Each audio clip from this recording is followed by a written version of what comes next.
learning a trade, participating in religious festivals and the traditions of his people.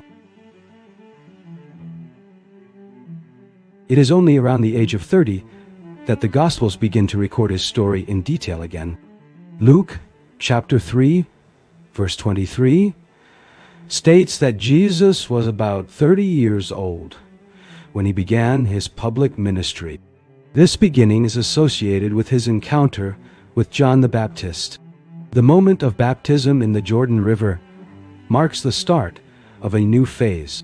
From that point on, the Gospels begin to record teachings, miracles, and encounters that would profoundly transform the religious history of the world.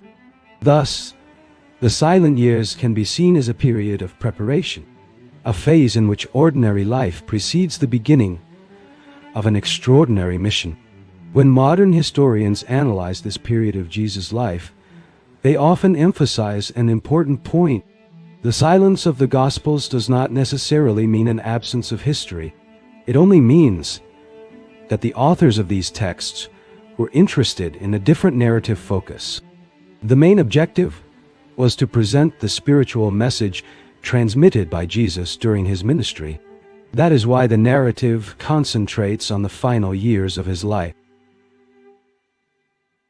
Even so, some scattered clues in the Gospels suggest that Jesus was known in his community before beginning his public mission. When he begins to teach in the synagogues, some people in Nazareth express surprise. Mark chapter 6, verse 2, records the reaction of those who hear him. They ask where this wisdom, these miracles come from. Then they say, "Is this not the carpenter?" This comment indicates that Jesus was seen as an ordinary person within the community, someone whose daily life was known by the inhabitants of the village. This reinforces the idea that the silent years were years of simple life, years that prepared the stage for the appearance of a teacher who would transform the religious history of his time. When we observe the set of historical and religious traditions, we realize that the